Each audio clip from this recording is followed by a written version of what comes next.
Welcome to 95 news. ప్రతిక్షణం ప్రజాక్షేమం కోసం బులెటిన్ల ముందుగా హెడ్లైన్స్ చూద్దాం.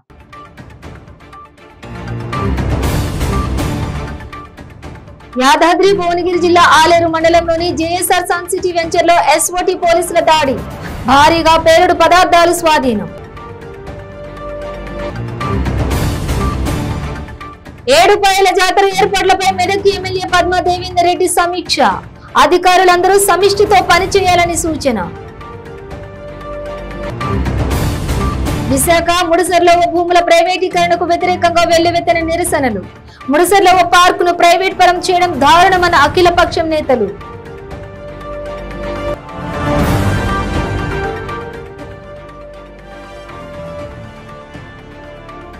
ఉయ్యూరులో మద్యం మత్తులో యువకుల బీభత్సం, హారన్ కొట్టినందుకు నారాయణ స్కూల్ బస్ అద్దాలు ధ్వంసం. ఇక డీటెయిల్స్ చూస్తే యాదాద్రి భువనగిరి జిల్లా ఆలేరు మండలం కందికట్ట తండా సమీపంలోని జేఎస్ఆర్ సన్ సిటీ వెంచర్ లో అనుమతి లేకుండా బ్లాస్టింగ్ చేస్తున్నారనే సమాచారంతో ఎస్ఓటీ యాదాద్రి పోలీసులు దాడి జరిపారు. 6 వ్యక్తులపై కేసు నమోదు చేశారు. 4 అరెస్ట్ అయ్యారు. 2 పరారీలో ఉన్నారు. 57 గెలటిన్ స్టిక్స్, 51 డిటోనేటర్స్, 3 కనెక్టింగ్ వైర్ బిండల్స్ ను, 4 మొబైల్ ఫోన్స్ ను, 1 కంప్రెషర్ వాహనంను స్వాధీనం చేసుకున్నారు. యాదాద్రి భువనగిరి జిల్లా డీసీపీ కార్యాలయంలో డీసీపీ రాజేష్ చంద్ర మీడియా సమావేశంలో వివరాలు వెల్లడించారు.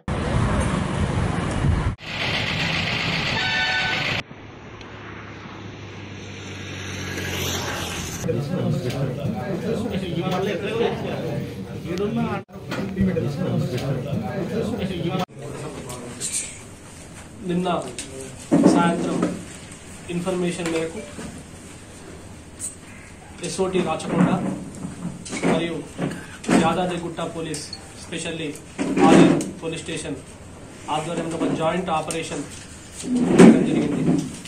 ఈ ఆపరేషన్లో ఆలేరు లిమిట్స్లోని జేఎస్ఆర్ సన్ సిటీ డెవలపర్స్ వాళ్ళు వితౌట్ పర్మిషన్ ఒక భారీ హ్యూజ్ ఎక్స్ప్లోజివ్ మెటీరియల్స్ని క్యారీ చేస్తూ వాళ్ళు యూటిలైజ్ చేస్తున్నట్టుగా మనకు ఇన్ఫర్మేషన్ వచ్చింది. ఆ ఇన్ఫర్మేషన్ తోటి వాళ్ళ ఆఫీస్ అండ్ గోడౌన్ని సర్చ్ చేయగా మనకు 57 gelatin sticks, 51 electrical detonators, 3 bundles of wire and mobile phones and ఒక కంప్రెసర్ వెహికల్ కూడా మనం సీజ్ చేయడం జరిగింది. ఈ ఆపరేషన్లో ఈ మొత్తం దాంట్లో మెయిన్ పర్సన్ తాడేపల్లి నారాయణ, ఇతని ఆధ్వర్యంలో వితౌట్ పర్మిషన్ ఇంత హ్యూజ్ క్వాంటిటీ ఆఫ్ ఎక్స్ప్లోజివ్స్ ని యూటిలైజ్ చేయడం జరిగింది. ఇందులో మిగతా వాళ్ళు మల్లారెడ్డి, గురుగుల శ్రీనివాస్, వీళ్ళు సూపర్వైజర్స్. అండ్ దీన్ని అనాథరైజ్డ్ గా వితౌట్ పర్మిషన్ గా యూటిలైజ్ చేస్తున్న కంప్రెసర్ వర్కర్ అండ్ లేబర్ ని కూడా అరెస్ట్ చేయడం జరిగింది. వీళ్ళందరినీ కూడా explosive substances and explosives act కింద బుక్ చేయడం జరిగింది. సో ఈ ప్రెస్ మీట్ ద్వారా అందరికీ కూడా తెలియజేసేదంటే వితౌట్ పర్మిషన్ ఎటువంటి ఎక్స్ప్లోజివ్స్ క్యారీ చేయడం, స్టోరేజ్ చేయడం, యూజ్ చేయడం కూడా నిషేధం. మహాశివరాత్రి పర్వదిన సందర్భంగా ఈ నెల 18 నుండి 3 రోజుల పాటు అత్యంత వైభవోపేతంగా నిర్వహించే ఏడుపాయల జాతరలో ఎలాంటి అవాంఛనీయ సంఘటనలు జరగకుండా అధికారులందరూ సమిష్టితో పనిచేయాలని మెదక్ ఎమ్మెల్యే పద్మా దేవేందర్ రెడ్డి అన్నారు. కలెక్టరేట్ లోని ఆడిటోరియంలో జాతర నిర్వహణపై ఏర్పాటు చేసిన సమావేశంలో అధికారులకు దిశానిర్దేశం చేశారు. 8 సంవత్సరాల నుండి విజయవంతంగా జాతరను నిర్వహిస్తున్నామని, ఈ 9వసారి జాతర నిర్వహణకు రాష్ట్ర ముఖ్యమంత్రి కేసీఆర్ 2 కోట్ల నిధులు మంజూరు చేశారని అన్నారు. భక్తులకు ఎలాంటి ఇబ్బందులు కలగకుండా అందరూ సమిష్టి సహకారంతో పనిచేయాలని హితవు పలికారు. ఇక తెలంగాణ రాష్ట్రంలోనే 3 రోజుల పాటు నిర్వహించే అతిపెద్ద ఏడుపాయల జాతరకు కరోనా భయం లేదు కాబట్టి ఈ సంవత్సరం జిల్లా నలుమూలల నుండే కాకుండా పొరుగు జిల్లాలైన హైదరాబాద్, సంగారెడ్డి, నిజామాబాద్ తదితర జిల్లాలతో పాటు కర్ణాటక, మహారాష్ట్రాల నుండి 8 లక్షలకు పైగా భక్తులు వచ్చే అవకాశం ఉందని అన్నారు. 2 వీక్స్ సంబంధించిన మనం ప్రతి ఒక్క డిపార్ట్మెంట్ కి రెస్పాన్సిబిలిటీ ఏముంది అవి మనం చెప్పాల్సిన, చూసుకోవాల్సిన అవసరం ఉంది. ఏమైనా ఇష్యూ లేకుండా, చిన్న ఇష్యూ లేకుండా ఇంత లక్షలాది మంది అంటే 6 లక్షలు 7 లక్షల మంది 3 రోజులు వస్తున్నారు కాబట్టి వాళ్ళకి అన్ని సరిపించుకునే వాళ్ళకి అత్యవసరాలు ఏదైతే ఉంది అన్ని ఖచ్చితంగా మనం అందుబాటులో తీసుకోవాలి. అండ్ 17 లోపల మనం ఈ ఏడుపాయల జాతరలో రెండు అంశాలు ఉంటాయి. ఒకటి ట్రాఫిక్ రెగ్యులేషన్ ఇంపార్టెంట్, ఇంకొకటి public crowd regulation important, inside and out side అని చెప్తుంది. ఇది రెండు మాత్రమే మనకు చాలా ఇంపార్టెంట్ ఉంటాయి. అది తప్ప అఫెన్సెస్ ఏమి జరగకుండా చూసుకోవడం అనేది మన ఇంకొక పాయింట్. సో 3 అంశాల పైన మనం పని చేయడం జరుగుతుంది.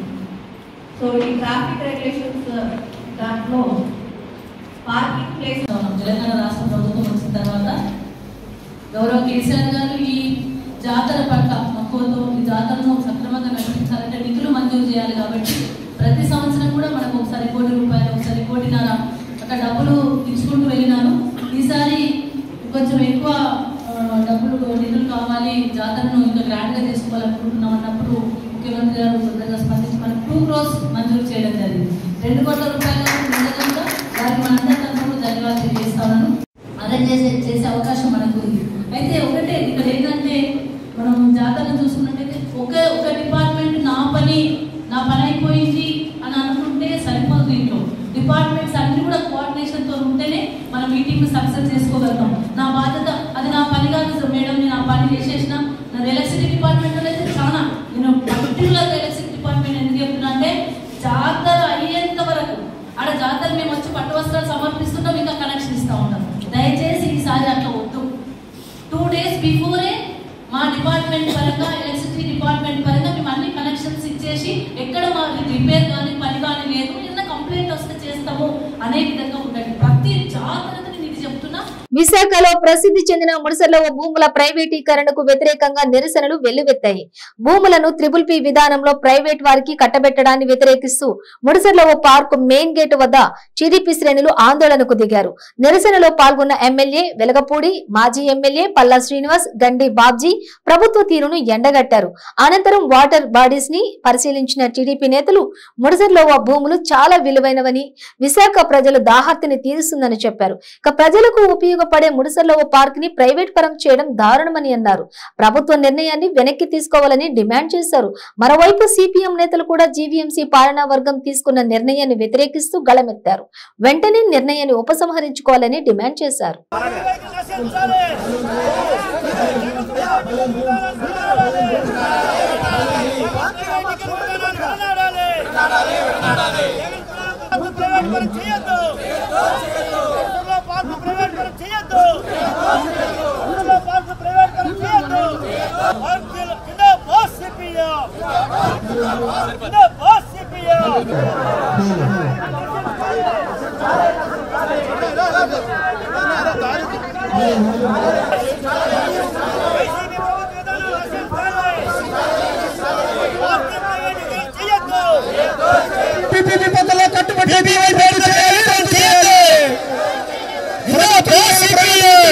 కట్టుబట్టే జీవన్ సైకో పోవాలి, సైకిల్ రావాలి, సైకో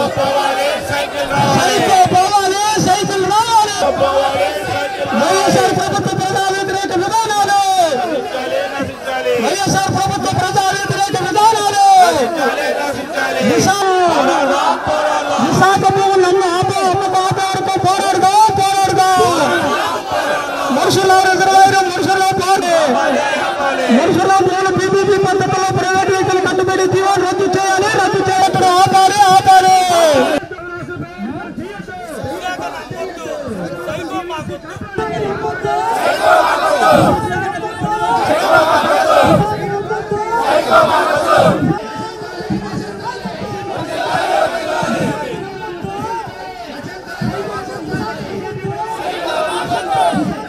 మేము మాస్టర్ ప్లాన్లో గతంలో ఇది కన్సర్వేటివ్ జోన్ కింద ఈ ముడిసర్ల ఏరియాను ఉంచాం. కన్సర్వేటివ్ జోన్ అంటే ఎక్కువ సెన్సిటివ్ ఏరియాని.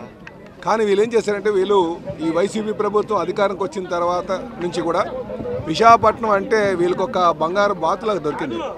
దేన్ని ఏదో విధంగా కొట్టేద్దాం, ప్రైవేట్ వ్యక్తులకు పరం చేద్దాం అన్న ఒక ఆలోచనతో జగన్మోహన్ రెడ్డి గారు ఆలోచన చేస్తున్నారండి.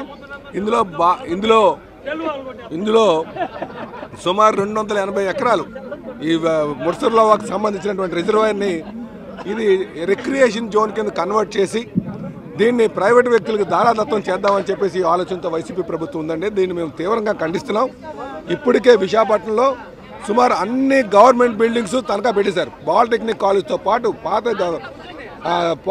మన కలెక్టర్ ఆఫీస్తో పాటు ఎంఆర్ఓ ఆఫీసులు, అలాగే ఏపీ డెవలప్మెంట్ కార్పొరేషన్ అని చెప్పేసి మొత్తం భూములన్నీ కూడా దానికి తనఖా పెట్టేశారు. డబ్బులు బ్యాంకుని తనఖా పెట్టి డబ్బులు తెచ్చేశారు. 134 కోట్లు నిధులు ఇవ్వమని రాయటం జరిగింది. జగన్మోహన్ రెడ్డి సహజంగానే పట్టించుకోడు. ఒక ముఖ్యమంత్రి విశాఖ నగరానికి ఈ ప్రాంత అభివృద్ధికి కేవలం 134 కోట్లు మేయర్ గారు అడిగితే ఇవ్వని దౌర్భాగ్య పరిస్థితుల్లో ఈ జగన్మోహన్ రెడ్డి ప్రభుత్వం ఉంది. అంతేకాకుండా చంద్రబాబు నాయుడు గారు ఉడావాళ్ళని డెవలప్ ఇప్పుడు విఎంఆర్డే ఈ పార్కు డెవలప్ చేయమని ఇవ్వడం జరిగింది. ఈ లెటర్లో కూడా ఉడాని డెవలప్ చేయమని ఈ పార్కు ఉడాకి హ్యాండ్ ఓవర్ చేసి విఎంఆర్డీఏకి 69 కోట్లని కూడా మేయర్ గారు రాయటం జరిగింది. అయినా కానీ జగన్మోహన్ రెడ్డి గారు పట్టించుకునే పరిస్థితి లేదు. అందువలన ప్రైవేట్ ప్రభుత్వ భాగస్వామ్యం వంకలో ఆ ముసుగులో ఈ 283 ఎకరాలు ప్రజల దారి తీర్చే ముడసర్లో ప్రాంతాన్ని ప్రైవేటు వ్యక్తులకు అప్పగించడానికి తెలుగుదేశం పార్టీ పూర్తిగా వ్యతిరేకిస్తున్నాం. ఇది రద్దయ్యే వరకు పోరాటం చేస్తాం. దయచేసి ఈ పీపీపీ మోడ్లో ఎవరైనా కాంట్రాక్టులు టెండర్లో పాల్గొన్నట్టయితే దయచేసి పాల్గొనవద్దు. చంద్రబాబు నాయుడు గారు ముఖ్యమంత్రి అవుతారు, డెఫినెట్గా మళ్ళీ ఇవన్నీ రద్దు చేస్తాం. ప్రభుత్వ పరంగానే ఈ ప్రాంతం డెవలప్ చేస్తాం. దయచేసి ప్రజలందరూ కూడా ఈ విషయం తెలుసుకోవాలని మీ ద్వారా కోరుకుంటూ సెలవు తీసుకుంటున్నాను.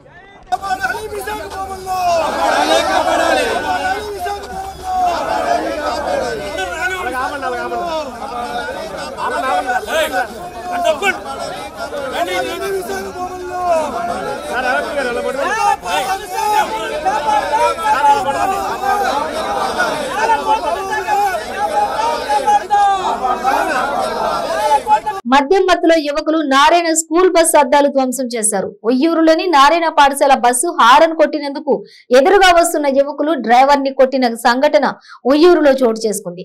ఈ దాడిలో పాఠశాల బస్సు అద్దాలు కూడా ధ్వంసమైనట్లు పాఠశాల ఏవో రామకృష్ణ తెలిపారు.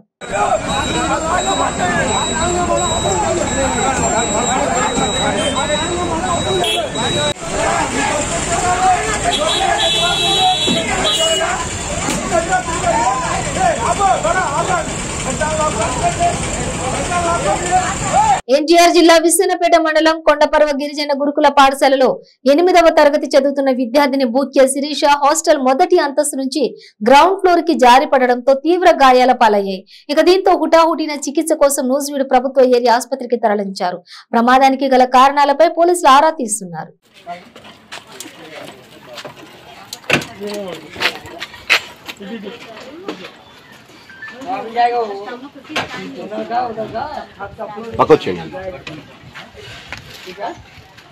ఇడ్లీ తినేసరండి, నేను టాబ్లెట్స్ ఇస్తానని చెప్పి అసెంబ్లీకి వచ్చింది ఆవిడ. ఎందుకంటే అసెంబ్లీలో కూడా సిక్ ఆవిడ అనౌన్స్ చేస్తారు కదా. ఈలోపు ఆ పిల్ల టిఫిన్ చేసి ఇడ్లీ తిని పైన రూమ్ వాళ్ళది ఫస్ట్ ఫ్లోర్కి వెళ్ళి ప్లేట్ పెట్టేసి బయటకు వచ్చిందట. కళ్ళు తిరిగినట్టుండి పైనుంచి సన్షెడ్ మీద పడి సన్షెడ్ మీద నుంచి కింద పడింది. వెంటనే అక్కడ వర్కర్స్ చూసి పిలిచారు. వెంటనే హాస్పిటల్ తీసుకొచ్చాము. ఆటో అయినా లేట్ అవుద్దని చెప్పి వెంటనే తీసుకొచ్చాము. అయితే డాక్టర్ ట్రీట్మెంట్ చేసి అంతా బాగానే ఉంది. కొంచెం స్టమక్ పెయిన్ అంటుంది కదా, ఏమైనా లోపల ఏమన్నా దెబ్బ తగిలిందేమో ఒకసారి నూజివీడులో స్కాన్ చేయించండి అన్నారు. ఇప్పుడు నూజివీడు పంపిస్తున్నాం. అక్కడికి వెళ్తేనే మనకి వివరాలు.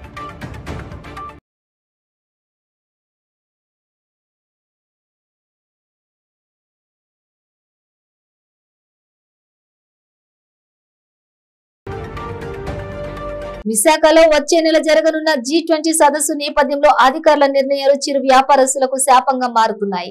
సదస్సు నిర్వహణ సాకుగా చూపించి తోపుడు బండ్లను తొలగించుటపై ఆందోళన వ్యక్తమవుతోంది.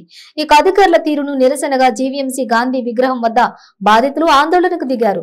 గతంలో అధికారులు ఇదే చర్యలను అనుసరిస్తే తగిన మూల్యం చెల్లించుకున్నారని, తక్షణమే అధికారులు చిరు వ్యాపారస్తులకు తగిన న్యాయం చేయాలని డిమాండ్ చేశారు.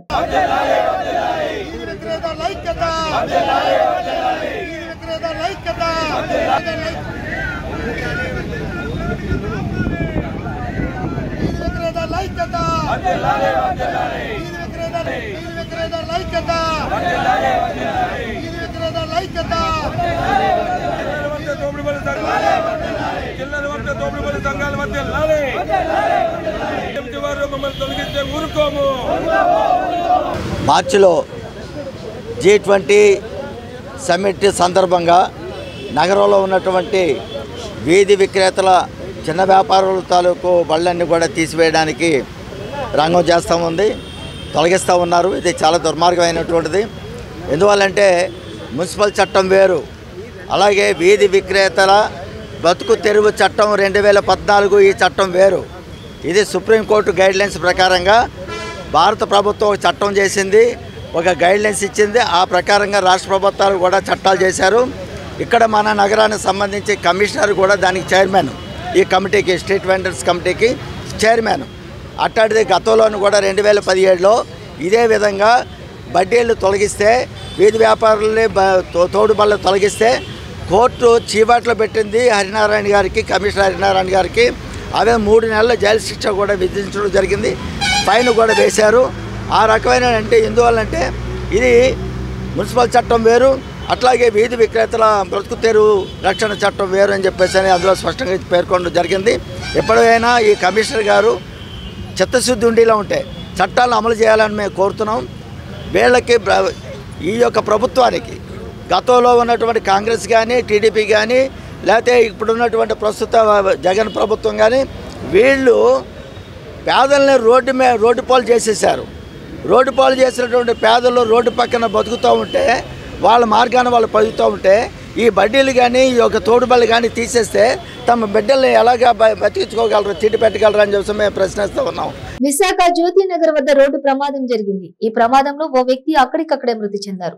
విశాఖ తాటిచెట్లపాలెం నుండి బీర్లా జంక్షన్ మీదుగా వస్తున్న లారీ జ్యోతినగర్ సమీపంలో జాతీయ రహదారిపై ఢీకొనగా ఆ వ్యక్తి చనిపోయినట్లు పోలీసులు ధృవీకరించారు. మృతదేహాన్ని KGH కు పోస్టుమార్టం నిమిత్తం తరలించారు. కేసు నమోదు చేసి దర్యాప్తు చేస్తున్నట్లు వెల్లడించారు.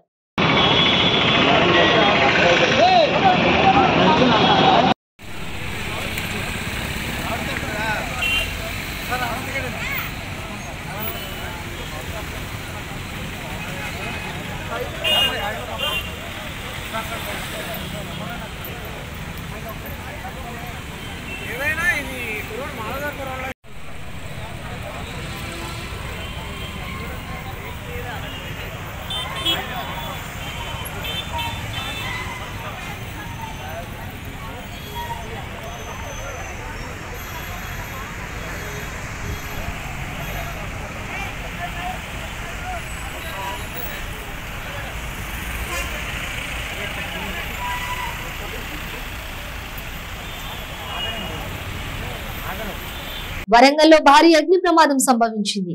నగరంలోని అండర్ బ్రిడ్జ్ ప్రాంతంలో ఉన్న స్క్రాప్ దుకాణంలో అగ్ని ప్రమాదం చోటు చేసుకుంది. భారీగా మంటలు ఎగిసిపడడంతో చుట్టుపక్కల వారిని పోలీసులు ఖాళీ చేయించారు. ఘటనా స్థలానికి చేరుకున్న ఫైర్ సిబ్బంది మంటలను అదుపులోకి తెచ్చారు. కరెంట్ షార్ట్ సర్క్యూట్ తోనే మంటలు చెలరేగాయని ఫైర్ ఆఫీసర్ భగవాన్ రెడ్డి తెలిపారు. ఈ అగ్ని ప్రమాదంలో 9 షాపులకు మంటలు అంటుకున్నాయి. ఇక నివాస గృహాలకు మంటలు విస్తరించడంతో స్థానికులను పోలీసులు ఖాళీ చేయించారు. మొత్తం 7 ఫర్నిచర్ షాపులతో పాటు ఫర్టిలైజర్ షాపు, పాత ఇనుప సామాన్ షాపులు అగ్నికి ఆహుతయ్యాయి.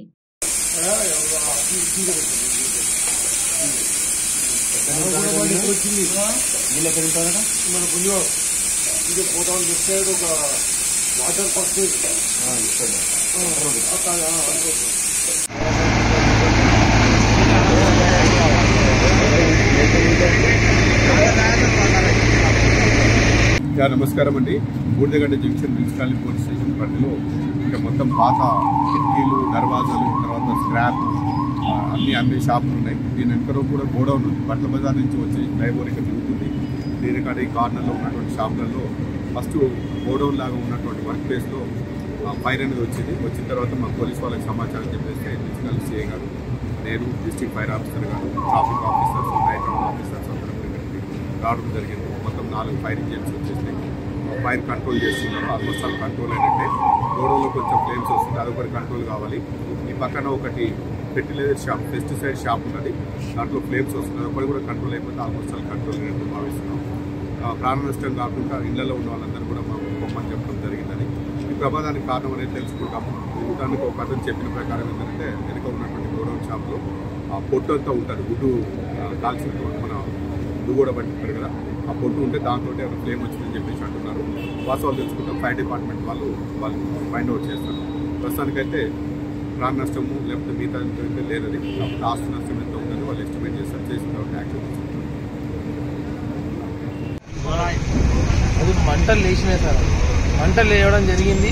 ఈ పిల్లాడు నాకు చెప్పడం జరిగింది, రావడం జరిగింది, అది తీయడం అన్ని రకరకాల ఫైర్ స్టేషన్ ఫోన్ చేయడం జరిగింది.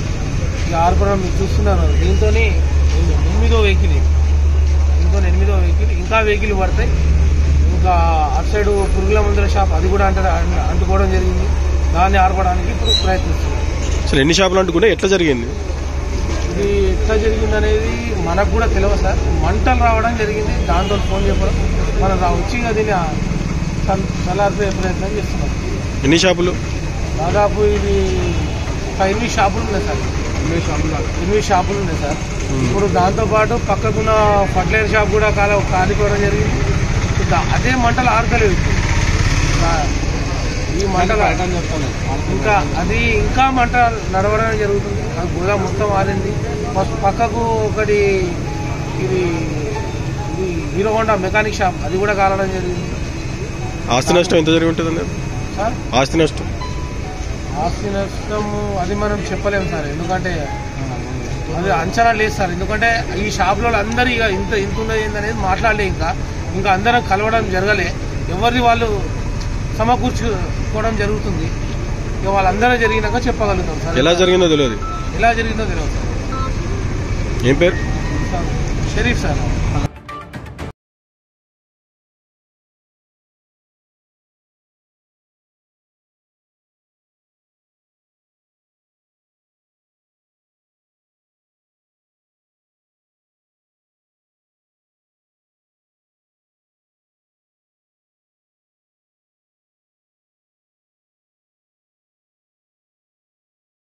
యాదగిరిగుట్ట మండలం తాళ్లగూడెం గ్రామ శివార్లో పేకాట శిబిరంపై ఎస్ఓటీ పోలీసులు దాడి చేశారు.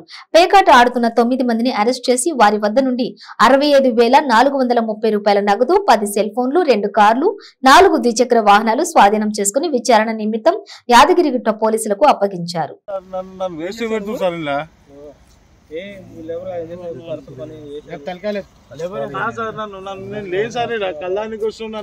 తెలంగాణలోని ప్రముఖ పుణ్యక్షేత్రమైన యాదగిరి లక్ష్మీ నరసింహస్వామి వారి అనుబంధ ఆలయమైన పాతగుట్ట లక్ష్మీ నరసింహస్వామి ఆలయంలో వార్షిక బ్రహ్మోత్సవాలు కొనసాగుతున్నాయి.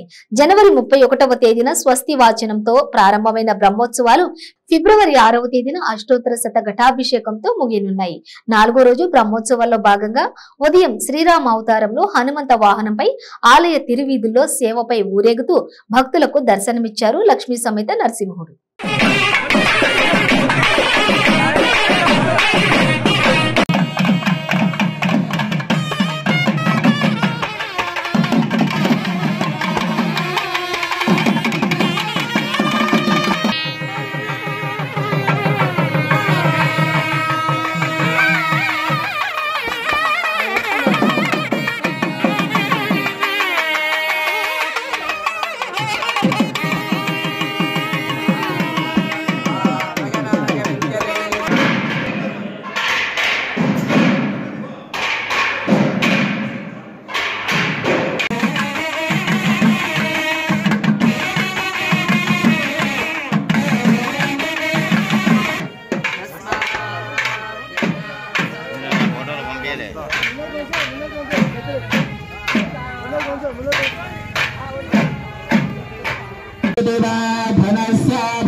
డాక్టర్ బిఆర్ అంబేద్కర్ కోనసీమ జిల్లా ముమ్మిడివరం నియోజకవర్గం పోలవరంలో చైన్ స్నాచర్లు రెచ్చిపోయారు.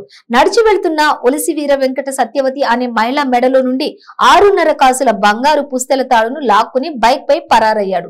బాధితురాలి కేకలు విని యువకులు స్నాచర్స్ ను వెంబడించారు. 2 స్నాచర్స్ దొరకగా మరొకరు పరారయ్యారు. దొరికిన ఇద్దరికి స్థానికులు దేహశుద్ధి చేసి పోలీసులకు అప్పగించారు.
తుఫాన్ బిల్డింగ్ ఉంటుందా?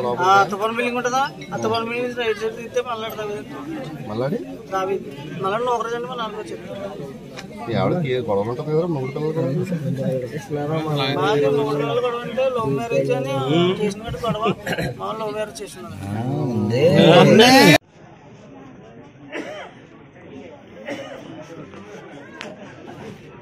అమ్మా ఇది కాడిందమ్మా అక్కడ ఏంటమ్మా ఏం జరిగిందమ్మా? ఆవిడ చెయ్యి ఆవిడ చూడడానికి వెళ్ళాను సార్. ఆవిడ చూడడానికి వెళ్ళి అమ్మ వెళ్ళిపోతున్నానే వెళ్ళాను. అత్తపడి కొనుక్కుని తెచ్చుకుంటున్నాను. సరిగ్గా ఆ ఎదరికి వచ్చేటప్పటికి కొత్త బండి వచ్చి నా పక్కన ఆగిందండి. అయితే ముగ్గురండి. గబగబా ఒక అబ్బాయి కిందకి దిగాడండి. దిగి అమ్మ ఇది ఏ ఊరమ్మా అన్నాడు. పోలవరం బాబు అన్నాడు. అయితే ఇంకొక అతను బండి మీద కూర్చున్న అతను అన్నాడండి పోలవరం ఏంటిది? పోలవరం. అవును బాబు అన్నాను. దిగిన అబ్బాయి అన్నాడండి అటు ఏ ఊరు వెళ్తుందమ్మా, ఇటు ఏ ఊరు వెళ్తుందమ్మా అని.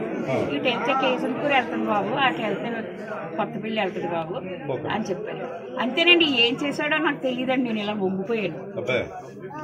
బొంగిపోయి ఇలా లేచి లోపల కొత్త పిల్లకేసి వెళ్ళిపోయాడు. కొత్త పిల్లకేసి వెళ్ళిపోతే సెంటర్ లో ఉన్న వాళ్ళు కనపడ్డాయండి నా కేకలు. వాళ్ళు పరిగెట్టుకొచ్చి ఏం జరిగింది పెద్దమ్మ అంటే ఇలా మెళ్ళ ఇలా ఆకుపోయారుగా బాబు అని మా కాళ్ళు ఇల్లేమై ఆ రోడ్డు మీద కనుక మా కాళ్ళు వచ్చి తీసుకొస్తున్నారండి. తీసుకొస్తుందండి. తీసుకొస్తుంటే అమ్మ వెనకాల అతనే చోరీ చేశాడు సార్. ముగ్గురు సార్. బులెటిన్ ముగించే ముందు హెడ్లైన్స్ మరోసారి.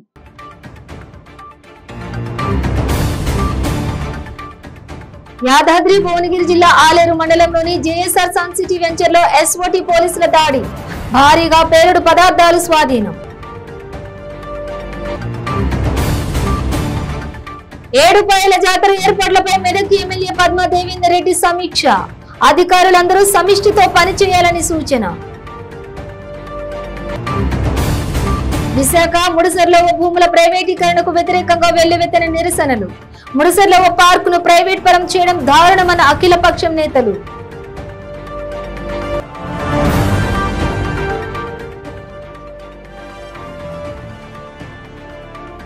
ఉయ్యూరులో మద్యం మత్తులో యువకుల బీభత్సం. హారన్ కొట్టినందుకు నారాయణ స్కూల్ బస్ అద్దాలు ధ్వంసం. ఇవి బులెటిన్ డీటెయిల్స్. చూస్తూనే ఉండండి 95 న్యూస్.